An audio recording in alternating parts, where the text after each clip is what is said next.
Assalomu alaykum YouTube kuzatuvchilar, yaxshimisizlar? Bugungi dollar va rubl kurslarini ko'rib o'tamiz. 9-fevral tungi soat 1lar atrofi Amurskiy vaqti bilan 300 dollarimiz 23.079 rublni ko'rsatyapti. Rossiyadan turib O'zbekistonga dollar jo'natish narxlarini ham ko'rib o'tamiz. Ko'pchilik bilgan Zolotoy Korona orqali. Xo'p, Zolotoy Koronada 1000 dollarni hisoblab ko'ryapmiz. 1000 dollarimiz 80.032 rublni ko'rsatyapti. Rossiyadan turib O'zbekistonga bundan ham arzon dollar jo'natish programmalari bor, ularni ham ko'rib o'tamiz.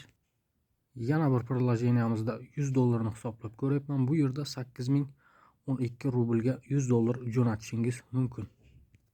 Xo'p, 1000 dollarni hisoblab ko'ramiz. Mir privilegiya programmasida 1000 dollarimiz 79.310 rublni ko'rsatyapti. Zolotoy Koronaga nisbatan kichkina raqamlarda arzon. Bundan ham arzonlari bormi deganlar uchun boshqalarini ko'ramiz. Mana bu yerda yana bir prilojeniyamiz bor. 1000 dollarimiz 79.461 rublni ko'rsatyapti.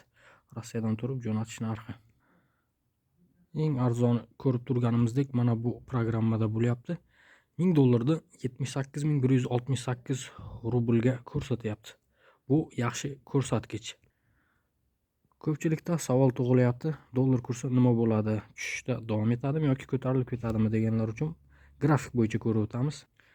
Grafikimiz bo'yicha ko'radigan bo'lsak, dollar 84-85 gacha chiqqan edi. 1 yil davomida faqat tushishni kuzatishimiz mumkin. Shu holatda davom etadigan bo'lsa, dollar kursi 75-74 ga tushib qolish ehtimoli bor. Yangiligimiz shulardan iborat. Videoga like bosing, hammaga rahmat.